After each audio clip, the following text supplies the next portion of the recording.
had brought me here. The snow would come again this winter, as it always did in Colorado. But this time it would just be snow, something to be cleared and managed cooperatively, without drama or threats or hidden corruption. Just snow. And that was exactly how it should be. I was halfway through my morning coffee when I saw Brenda standing on my front porch through the window, her fist raised to knock again, and I already knew this was going to be one of those days. The snow had started falling around 3 in the morning, and now at 8, there was already about 7 inches on the ground with no signs of stopping. The weather report had been talking about this storm for days, calling it the biggest blizzard to hit suburban Chicago in a decade. I opened the door before she could assault it again, and the cold wind nearly knocked me back. Brenda Patterson was the head of our homeowners association in Naperville, Illinois, and she wore that title like a crown. She was in her mid-50s, with short blonde hair that never moved in the wind, probably held in place by half a can of hairspray. And she had that particular expression that only comes from years of believing the world should bend to your will. "Tyler Garrison, I need to speak with you about your responsibilities," she announced, not even bothering with a greeting. "Good morning to you too, Brenda," I said, taking a sip of my coffee. "Kind of early for an HOA house call, don't you think? This is important." "I've been trying to reach you for the past 30 minutes. I glanced at my phone on the counter. Sure enough, there were 4 missed calls. I had been in the shower and hadn't heard them. "Sorry, what's the emergency?" "The storm. I need you to come shovel my front steps and walkway immediately." I blinked at her, certain I had misheard. "You want me to what?" "Shovel my steps and my walkway. The snow is accumulating rapidly, and I have an important Zoom meeting in an hour. I cannot have a messy property in the background if I need to step outside." "Brenda, I'm not a snow removal service. I have my own driveway and walkway to deal with." Her face flushed red, which was quite a sight against the white backdrop of falling snow. As a member of this HOA community, we all have to help each other out. It's in the spirit of the neighborhood covenant. I had read that covenant front to back when I bought this house 2 years ago. The covenant says we have to maintain our own properties. It doesn't say anything about maintaining yours. I'm the HOA president, Tyler. I spend countless hours making sure this neighborhood stays beautiful and property values remain high. The least you can do is help me out during a storm. I help out by paying my HOA fees on time every month. Those fees, which you increased by 15% last year, I might add. She crossed her arms. Those increases were necessary for neighborhood improvements, like the decorative rocks around the community sign that nobody wanted. That sign is an investment in our community image. She was getting more agitated now, her voice rising over the wind. "Look, are you going to help me or not? I'm not shoveling your walkway, Brenda. I've got my own property to take care of, and then I have to get to work. You don't understand. I need this done now. Then call a snow removal company. There are about a dozen in Naperville." "They're all booked because of the storm," she snapped. "I already tried." "Then I guess you'll have to do it yourself like the rest of us." Her eyes narrowed dangerously. "You're refusing to help a neighbor in need." "I'm refusing to do your chores for you. That's different." "This is going in my report," she said, pulling out her phone. "You're in violation of community cooperation standards. There is no such thing in the covenant. You can't just make up rules, Brenda. We'll see about that." The next HOA board meeting is in 2 weeks, and I'll be proposing new bylaws about community assistance requirements. "Good luck with that," I said. "Now, if you'll excuse me, I have actual work to do." I started to close the door, but she put her hand out to stop it. "I'm warning you, Tyler. If you don't help me, there will be consequences." "Are you threatening me?" "I'm informing you of reality. This HOA has rules and standards and I enforce them. Not this one, you don't. Have a nice day, Brenda. I closed the door firmly and locked it. Through the window, I watched her stomp back down my walkway, which I hadn't shoveled yet, slipping twice before she made it to the street. She lived 3 houses down in a large colonial that had belonged to her parents before they passed. She had moved back to Naperville 5 years ago after a divorce, and according to the neighborhood gossip, she had made it her life's mission to control every aspect of the HOA ever since. My phone rang almost immediately. I looked at the screen. Brenda. I declined the call and went to get dressed in my snow gear. By the time I had pulled on my insulated pants, heavy coat, boots, hat, and gloves, she had called 3 more times. I ignored them all. The snow was coming down even harder when I stepped outside with my shovel. The wind whipped it into swirling patterns, and visibility was getting worse. I could barely see the house across the street. The weather app on my phone now showed we were under a blizzard warning until 6 that evening, with accumulations expected to reach 15 inches. I started on my driveway, working methodically.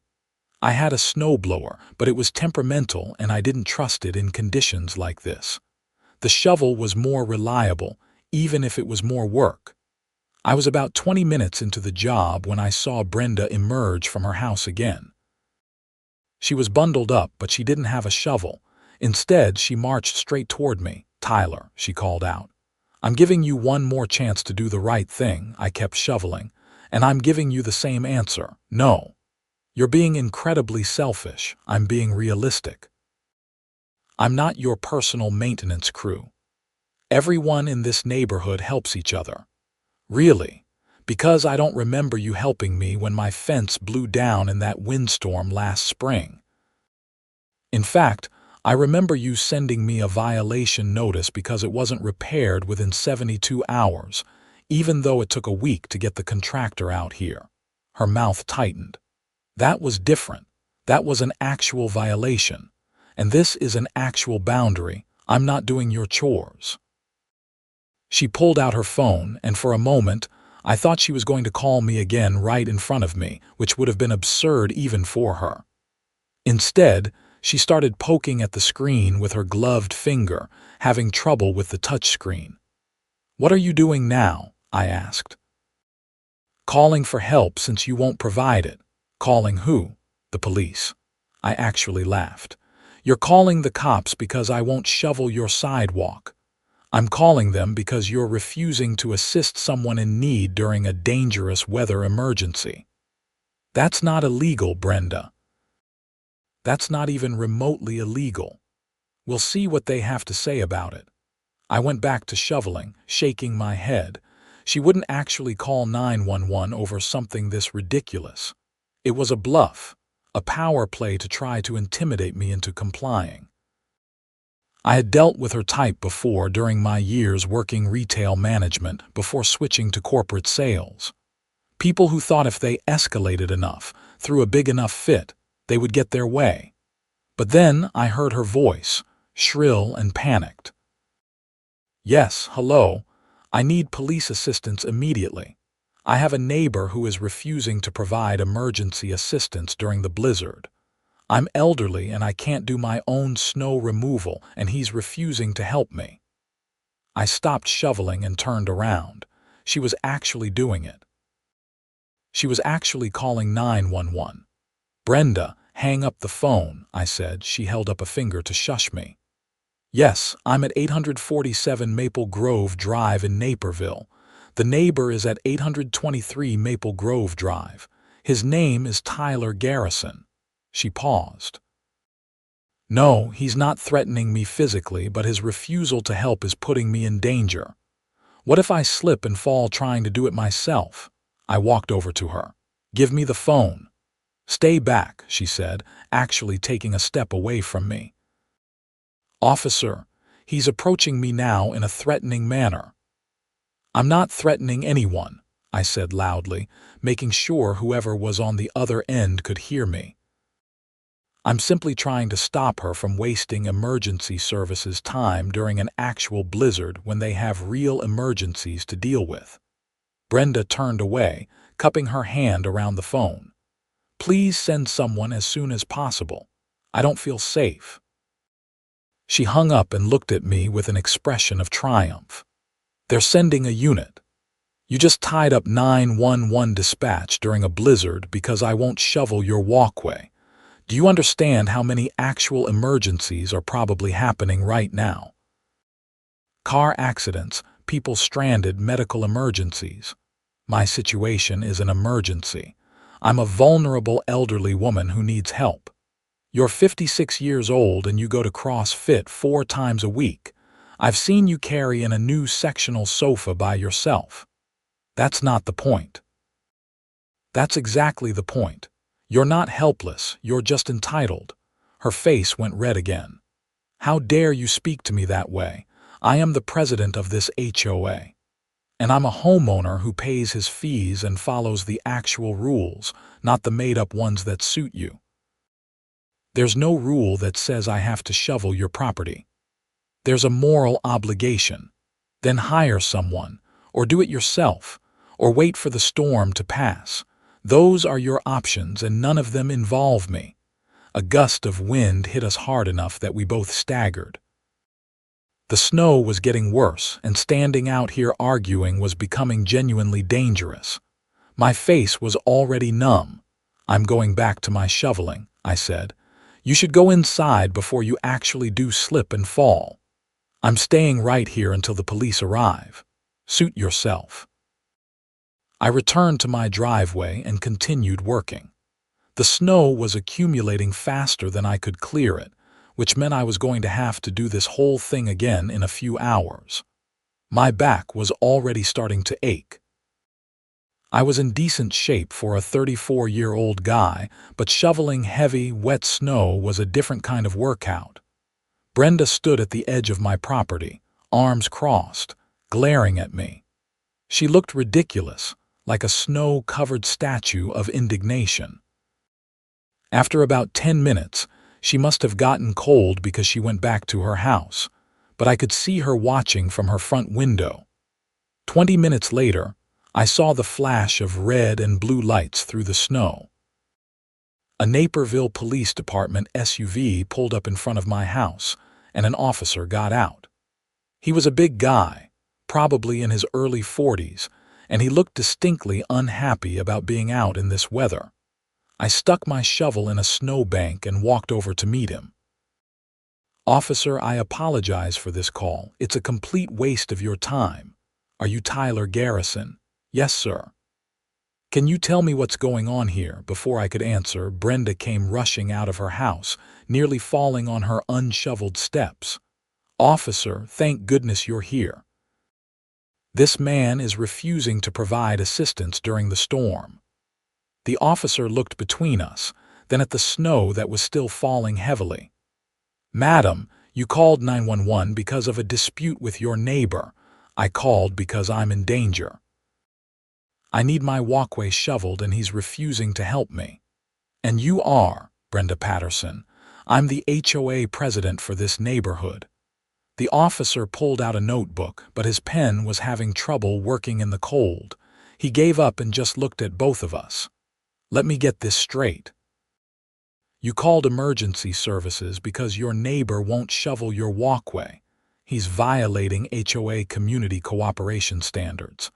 Madam, that's not a police matter. That's a civil HOA matter. But I need help. Have you tried calling a snow removal service? They're all booked. Then you'll need to do it yourself or wait until one becomes available. But calling 911 for this is inappropriate. We have actual emergencies to respond to. There have been 17 car accidents in the past 2 hours alone. Brenda's face flushed. So you're taking his side. I'm not taking anyone's side, madam. I'm telling you that this isn't a police matter. Your neighbor has no legal obligation to shovel your property. What about moral obligation, community responsibility? Again, not a legal issue. He turned to me. Sir, did you threaten her in any way? No, sir. I simply told her I wouldn't shovel her walkway and she should hire someone or do it herself. Did you use threatening language or gestures? No, sir. He turned back to Brenda. Madam, I'm going to advise you not to call 911 unless there's an actual emergency. Misuse of emergency services can result in citations. But I need help. Then I suggest you start shoveling, madam, or contact a non-emergency community service. But I need to get back on the road. We have real emergencies to deal with. Brenda looked like she was about to explode. This is unacceptable. I'm going to file a complaint. That's your right, madam. You can contact the department's administrative office on Monday. Now please, both of you, stay safe in this weather. The officer walked back to his SUV, shaking his head. I heard him say something into his radio that sounded like unfounded and domestic dispute, and then he drove off, his lights disappearing into the white curtain of snow. Brenda whirled on me. This is your fault. My fault. You called the cops on me for not doing your yard work. You humiliated me in front of that officer. You humiliated yourself. I told you not to call. You just wait. The next HOA meeting is going to be very interesting for you. Looking forward to it, I said, and I meant it. I was so tired of her power trips and manufactured authority. She stormed back to her house, slipping again on her steps. I almost offered to help then, out of basic human decency, but I knew if I did, it would set a precedent I'd never escape. Brenda was the type who would interpret any kindness as weakness and obligation. I went back to shoveling. It took me another 40 minutes to finish my driveway and walkway, and by the time I was done, I was exhausted. My back ached, my shoulders burned, and my face felt like it had been sandblasted. But at least my property was clear, at least temporarily.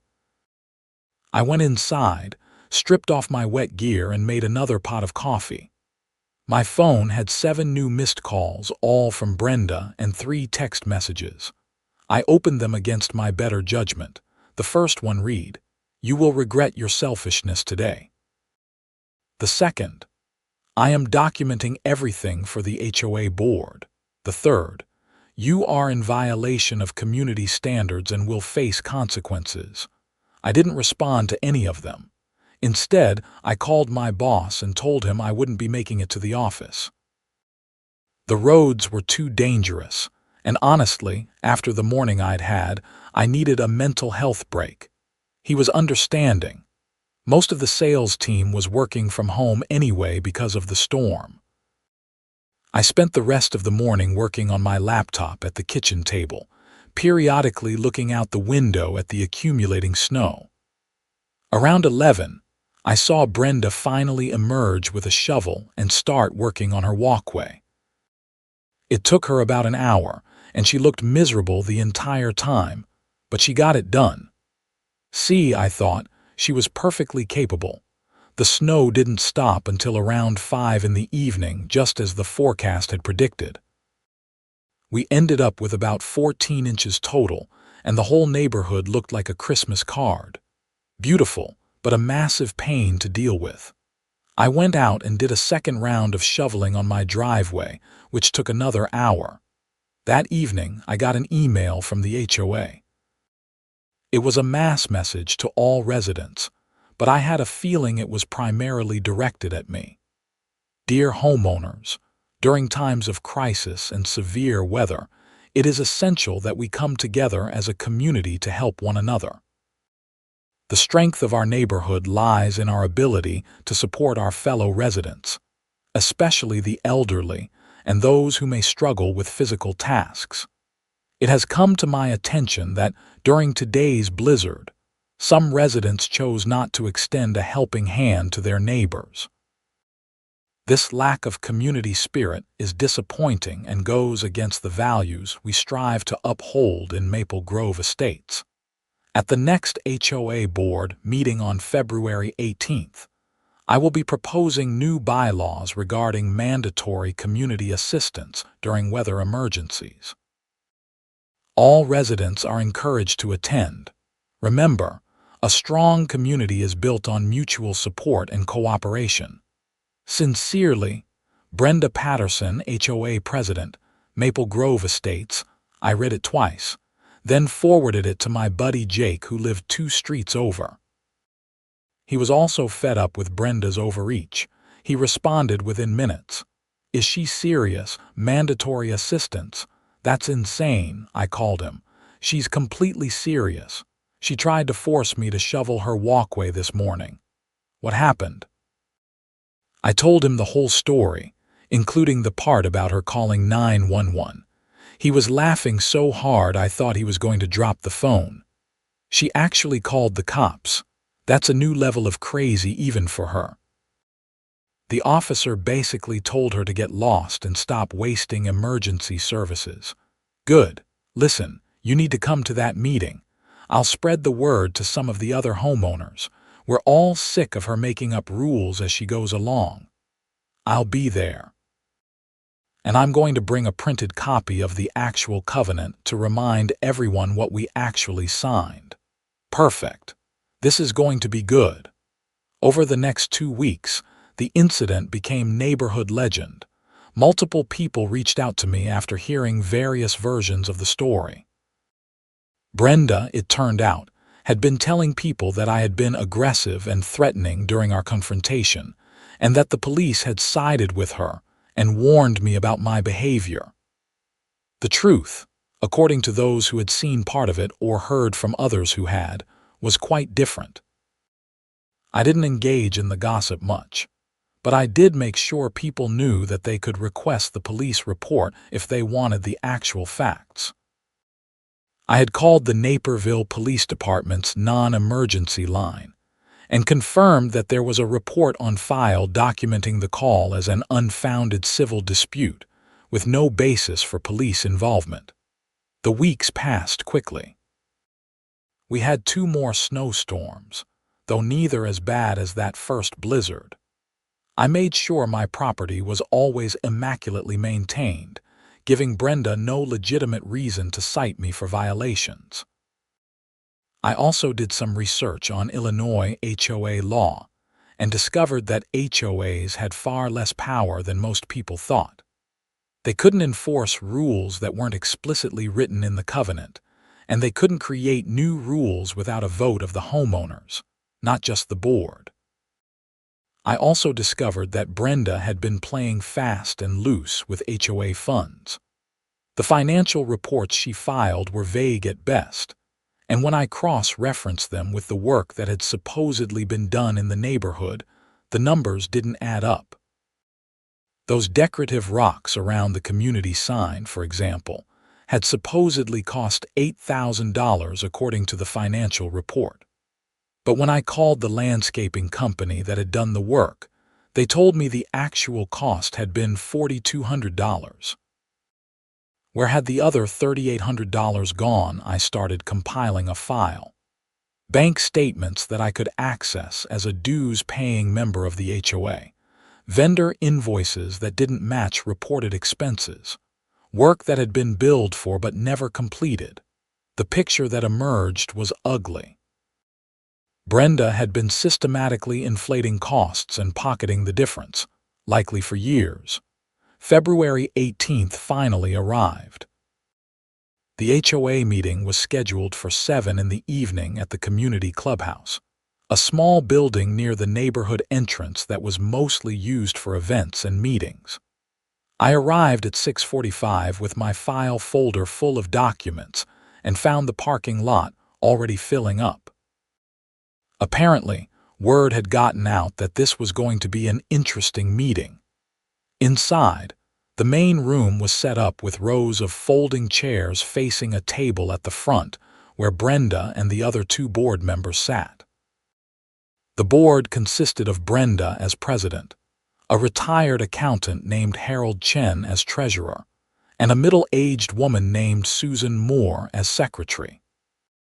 I had always gotten the impression that Harold and Susan were mostly there because Brenda had strong-armed them into the positions, and they were too conflict-averse to say no. I took a seat in the 3rd row and nodded to Jake, who was sitting across the aisle. The room continued to fill up. By 7, there were probably 60 people in attendance, which was extraordinary. Most HOA meetings drew maybe 10 residents, and half of those were board members' spouses. Brenda called the meeting to order at 7 sharp. She looked pleased at the turnout, probably thinking people had come to support her new bylaws. She was in for a surprise. "Good evening, everyone. Thank you all for coming out tonight despite the cold weather. It's wonderful to see such community engagement." She shuffled some papers. "We have several items on the agenda tonight, but I want to start with a proposal for new community assistance bylaws that I believe are essential for maintaining the spirit of our neighborhood." A hand shot up in the back. "Point of order." Brenda frowned. "We haven't gotten to open comment yet." "I understand, but I'd like to know if these proposed bylaws were reviewed by an attorney to ensure they're legal under Illinois HOA law." It was Martin Reeves, a lawyer who lived on Oak Street. I hadn't known he was coming, but I was glad he was here. Brenda's frown deepened. "I don't believe we need an attorney to review common-sense community standards.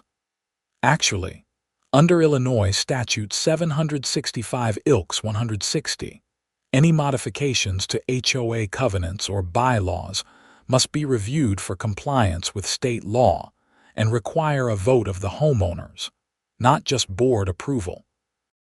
"Have these proposed bylaws been distributed to the community for review?" "Well, no. I was planning to present them tonight." "Then they can't be voted on tonight. Illinois law requires a minimum 30-day notice period for any votes on bylaw changes. Plus, homeowners must receive written copies of the proposed changes before the vote." Brenda's face was turning red. "I am the president of this HOA, and I believe I know how to run a meeting." Martin stood up. "With all due respect, Brenda, your personal authority doesn't override state law. If you attempt to pass new bylaws tonight without following proper procedure, any resulting rules will be legally unenforceable and the board could be held liable." Murmurs ran through the crowd. Brenda looked flustered, which was a new look for her. "Fine," she snapped. "We'll table the bylaw discussion for now and distribute written proposals next month. But I still want to address the issue that prompted this. We have residents in this community who refuse to act like good neighbors." All eyes turned to me. I felt the weight of 60 gazes and kept my expression neutral. During the blizzard 2 weeks ago, I asked a neighbor for simple assistance with snow removal. I was told, quite rudely, that it wasn't his problem. When I called emergency services for help, this neighbor made me look foolish in front of the responding officer. Jake stood up. "You made yourself look foolish by calling 911 over a civil dispute. That officer could have been responding to an actual emergency. Someone could have died while he was dealing with your tantrum." "It wasn't a tantrum," Brenda shot back. "It was a legitimate request for help." "No," I said, standing up. "It was an entitled demand that I do your chores for you. I have no legal or moral obligation to shovel your walkway, and you know it. You have a community obligation. Show me where in the covenant it says that." Brenda opened her mouth, then closed it. She couldn't because it wasn't there. I pulled out my folder. "Actually, since we're talking about obligations, I'd like to discuss yours. As HOA president, you have an obligation to manage the association's funds responsibly and transparently." Her eyes narrowed. "What are you implying?" "I'm not implying anything. I'm stating facts."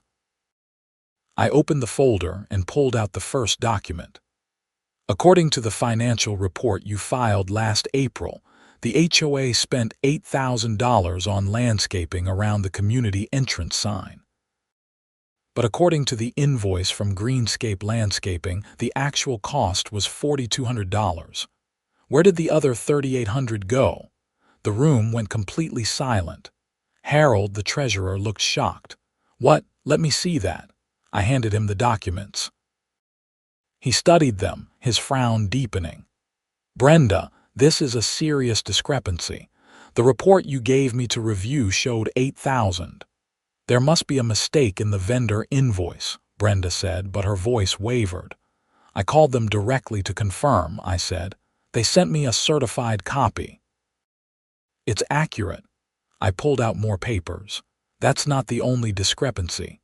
In June, we supposedly spent $6,000 on mailbox repairs. The actual invoiced amount was $3,200. In August, pool maintenance was reported at $5,000. Actual cost, $2,800. In October, parking lot resurfacing was reported at $12,000. Actual cost, $7,500. Harold was pale now. "Brenda, you told me you were handling the vendor payments directly." "I was. I did." "Then where is the rest of the money?" "There are administrative costs, processing fees. Show me the receipts," Harold said firmly. "Right now." Brenda stood up, grabbing her papers. "I don't have to answer to this witch hunt. I have been working tirelessly for this community." "And apparently stealing from it," Jake called out. "I have not stolen anything." Martin stood again. "Brenda, if there are legitimate explanations for these discrepancies, you should provide them. If you can't, then the board needs to suspend your access to HOA funds immediately and launch an audit." "You can't do that." "Actually, we can," Susan said quietly. She had been silent until now, but she looked disturbed by what she was hearing. "The bylaws give the board authority to call for audits and suspend financial access if there's suspected misuse of funds." Brenda looked around the room, seeing no allies, only angry and suspicious faces. "This is ridiculous. I'm leaving." "If you leave, we'll vote to remove you as president," Harold said. "Stay and explain yourself or resign." "I'm not resigning, and you can't remove me without cause." "Financial impropriety is cause," Martin said. "More than enough cause." Brenda grabbed her coat. "I'm not listening to this anymore. You people are ungrateful. I have given years to this neighborhood, and this is how you repay me." She stormed toward the door, but I called out, "Brenda, wait." She turned, her expression venomous. "What? If you leave now, I'm taking this information to the police tomorrow. Misappropriation of HOA funds is fraud. It's a criminal matter, not just a civil one." She laughed, but it sounded forced. "You wouldn't dare. Try me. You called the cops on me for not shoveling your snow. I'm happy to call them on you for actual crimes." The room erupted in conversation. Everyone was talking at once. Harold banged on the table for order. "Everyone, please. This is serious." He turned to Brenda.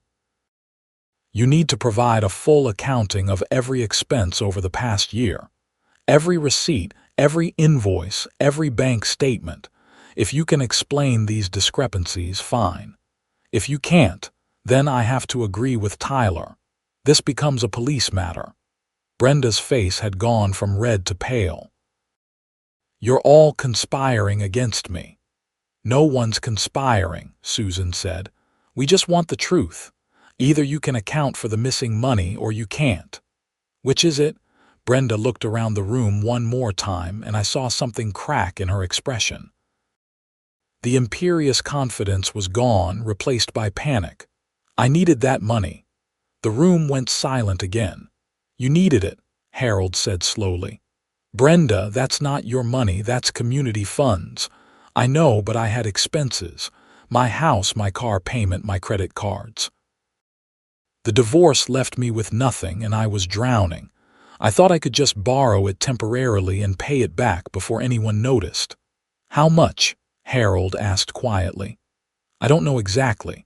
Maybe 25,000 over 3 years. Someone in the back gasped. "That was a substantial amount of money." $25,000, Harold repeated. "You stole $25,000 from this HOA. I was going to pay it back." "When? How?" Brenda didn't answer. She just stood there, and for the first time since I'd known her, she looked small and defeated. Martin spoke up. "Brenda, you need to get a lawyer. This is beyond HOA discipline. This is theft." "I know," she whispered. Harold turned to the room. "I'm calling for an emergency vote. All in favor of immediately removing Brenda Patterson as HOA president and suspending her access to all HOA accounts, say aye." A chorus of ayes filled the room. Not a single person opposed. The motion carries. "Brenda, you're no longer president. I'm also recommending that we contact the police." "Please," Brenda said, and she was crying now. "Please don't. I'll pay it all back. I'll sell my house if I have to. Just don't call the police." I actually felt a twinge of sympathy for her. She had made terrible choices, but seeing her break down like this was uncomfortable.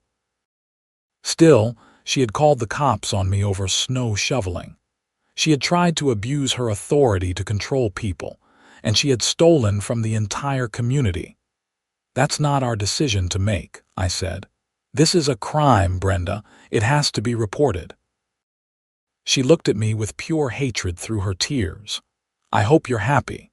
You've ruined my life. You ruined your own life when you started stealing." She left then, stumbling out into the cold February night. The room erupted in conversation again, everyone processing what had just happened. Harold called for order once more. "Okay, everyone, here's what's going to happen. First thing tomorrow morning, I'm contacting the bank and changing all access codes and passwords. Then I'm going to compile every financial document I can find and review them thoroughly. If the discrepancies are as bad as they appear, I'll be contacting the Naperville Police Department to file a report. In the meantime, Susan, you're acting president until we can hold proper elections." Susan nodded, looking overwhelmed. "I'll do my best." The meeting wrapped up shortly after that. People came up to me to shake my hand, thank me for doing the research, and share their own stories about Brenda's abuses of power. Apparently, I wasn't the only one she had tried to push around over the years. Jake clapped me on the shoulder as we walked out. "Well, you definitely made that meeting interesting. I didn't mean for it to go that way. I just wanted to shut down her ridiculous snow shoveling bylaw. By exposing her as a thief, that's one way to do it.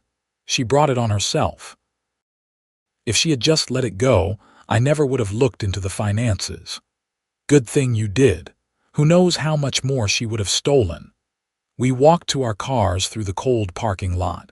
The stars were out, bright and clear in the winter sky. "You think they'll actually arrest her?" Jake asked. "Probably. $25,000 in fraud. That's serious. That's not just a fine, that's jail time. Karma's a hell of a thing." "Yeah," I agreed. "Yeah, it really is." True to Harold's word, the police were contacted the next day. A detective from the Naperville Police Department's Financial Crimes Unit came to interview Harold, Susan, and me over the following week. I provided all my documentation, and Harold gave them access to 3 years of HOA bank records. The investigation took about a month. During that time, Brenda stopped coming to any neighborhood events or even leaving her house much. I saw her a few times through the window, looking haggard and defeated. Part of me felt bad for her, but mostly I just felt relief that her reign of HOA terror was over. In late March, I was working from home when I saw a police car pull up in front of Brenda's house. 2 officers got out and knocked on her door. She answered, talked with them for a few minutes, and then went inside. She emerged a few minutes later with a coat on, and they put her in the back of the police car. I watched from my window as they drove away. Later, I found out from Harold that she had been arrested on multiple counts of theft and financial fraud. The total amount she had stolen was actually closer to $31,000, not the $25,000 she had admitted to. Some of the discrepancies went back even further than I had researched. Her lawyer tried to work out a plea deal, but the state's attorney wasn't sympathetic. Brenda had been in a position of trust, and she had systematically abused that trust to steal from her neighbors. In late May, she pleaded guilty to felony theft and was sentenced to 2 years in prison, followed by 5 years of probation. She was also ordered to make full restitution to the HOA. She sold her house to help pay back what she owed. A nice young couple with a baby bought it in June, and they were about 1,000 times more pleasant than Brenda had ever been. The HOA held elections in April, and Susan was officially voted in as president. She ran on a platform of transparency and common sense, and she won by a landslide. Harold stayed on as treasurer, and they brought in new blood for the secretary position, a retired teacher named Margaret Foster who was organized and detail-oriented. The new board's first official act was to commission a complete audit of the HOA finances and to implement new oversight procedures to prevent anything like Brenda's theft from happening again. They also made it clear that the HOA would stick to enforcing the actual rules in the covenant, not made-up rules designed to control people. Life in the neighborhood improved dramatically.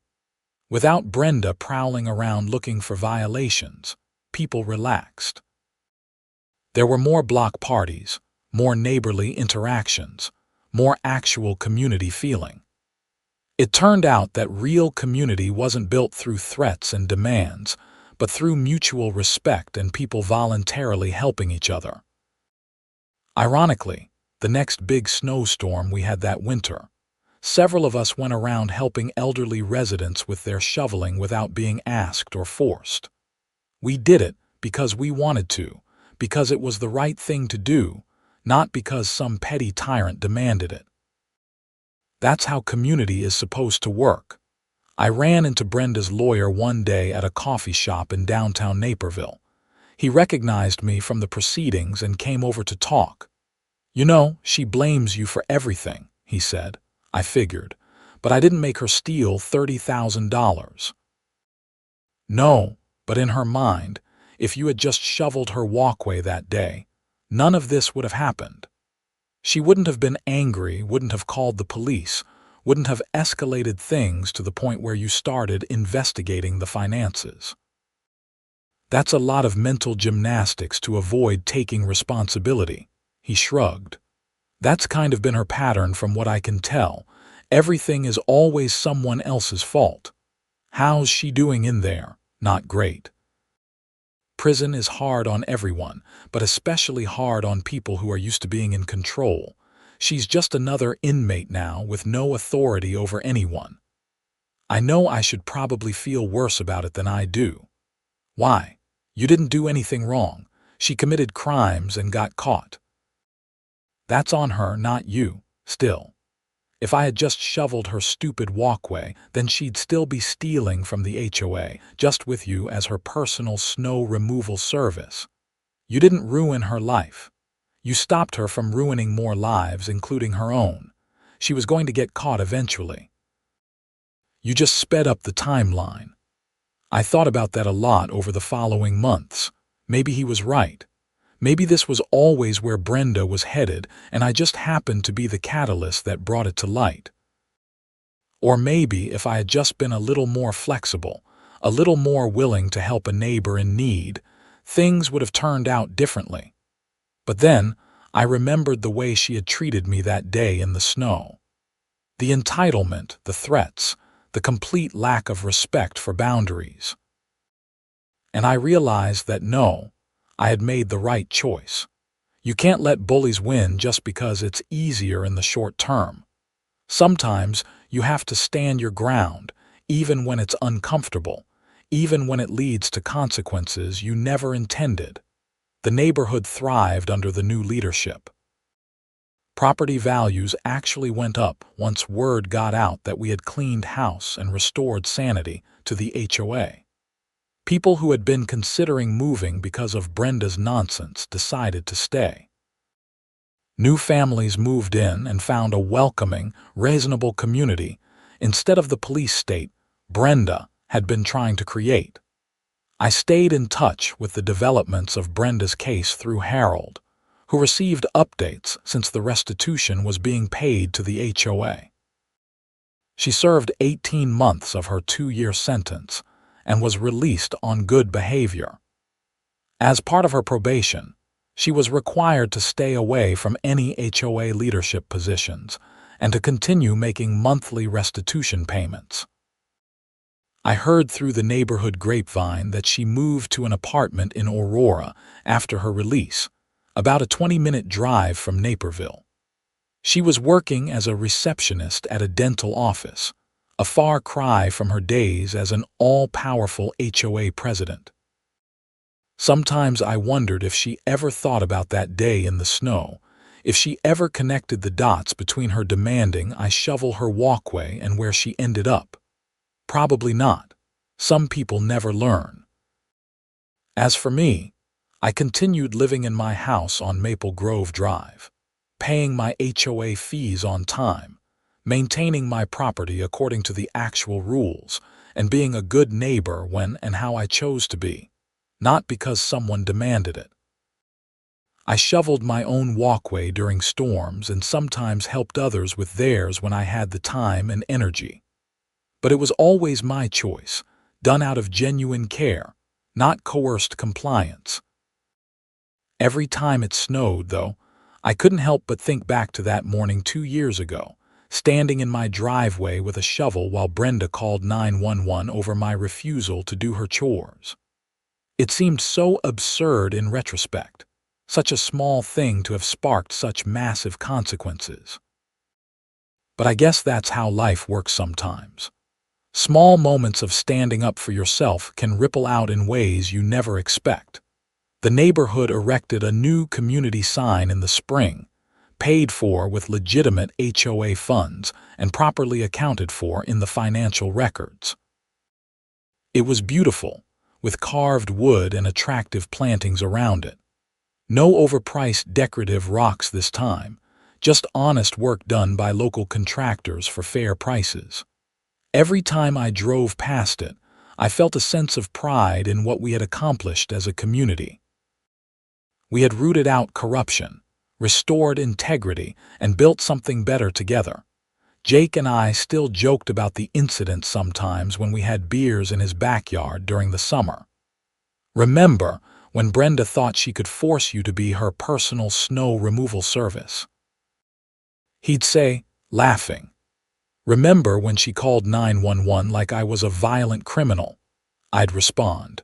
We'd laugh about it, but underneath the humor was a genuine appreciation for how things had turned out. Not perfectly, Brenda's life had been destroyed after all, and that was hard to celebrate even when it was deserved, but better. Much better than they would have been if she had continued unchecked, stealing from neighbors and abusing her little slice of power. The following winter brought more snow, as Illinois winters always do. This time, when the first big storm hit, I was prepared. I had a new snowblower that actually worked reliably, and I made quick work of my driveway. When I was done, I looked down the street toward where Brenda used to live. The young couple was out there with their toddler, building a snowman in the front yard. The dad waved at me, and I waved back. That's what community should look like, I thought. Not threats and demands and manufactured authority, but just people living their lives, being decent to each other, helping when they can and want to. Simple. Human. Real. I went inside, made myself some hot chocolate, and watched the snow continue to fall through my kitchen window.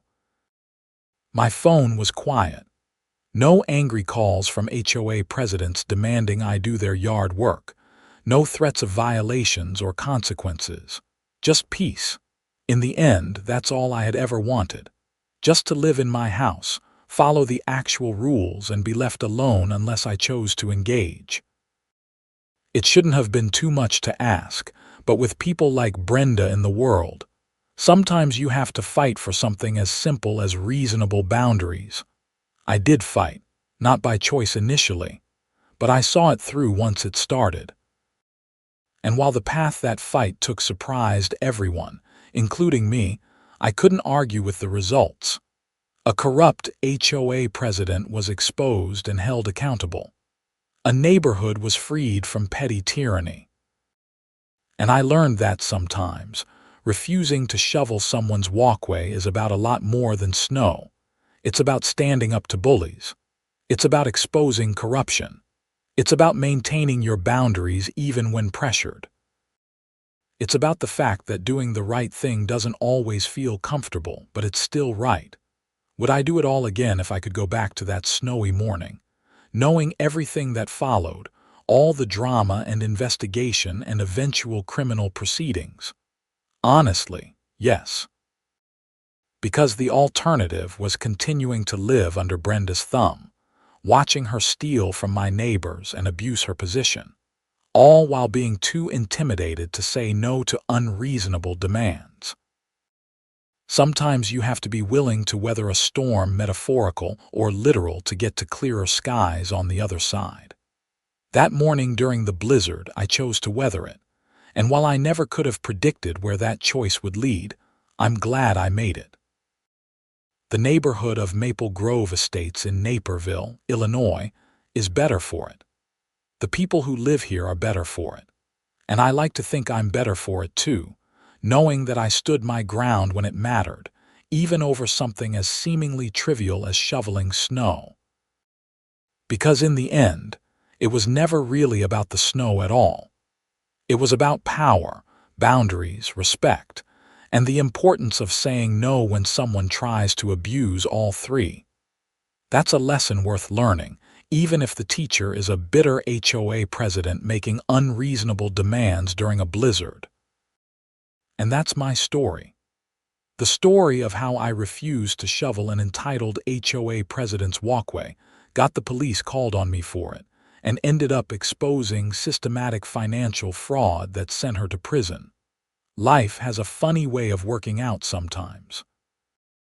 You never know where standing up for yourself might lead, but I've learned it's usually somewhere better than the place you'd end up if you hadn't. These days, when new neighbors move into Maple Grove Estates, they often hear the story. It's become part of neighborhood lore, a cautionary tale about the dangers of HOA overreach and the importance of maintaining proper oversight of community funds. Some people think I'm a hero. Some probably think I'm the guy who ruined Brenda's life over snow shoveling. I'm neither, really. I'm just a guy who said no when it was appropriate to say no, and who followed through when I uncovered wrongdoing. That's all any of us can do, really. Stand up for ourselves, hold people accountable when they abuse power, and try to make our little corners of the world a bit better than we found them. If a story about refusing to shovel a walkway can teach that lesson, then maybe all the drama and craziness was worth it after all. So next time you're faced with an unreasonable demand from someone in authority, whether it's an HOA president or anyone else, remember my story. Remember that you have the right to say no. Remember that people in positions of power don't always deserve to be there. And remember that sometimes, standing your ground in a small moment can lead to big changes you never expected. And if you live in an HOA, for the love of everything holy, pay attention to the finances. Because if someone like Brenda can steal $30,000 right under everyone's noses, it can happen anywhere. Demand transparency. Ask questions. Don't assume that just because someone has a title, they're acting in your best interests. These are the lessons I learned from refusing to shovel an HOA president's steps during a storm. Not the lessons I expected to learn when I woke up that snowy morning 2 years ago, but important ones nonetheless. And every winter since, when the first snow falls and I head out with my shovel to clear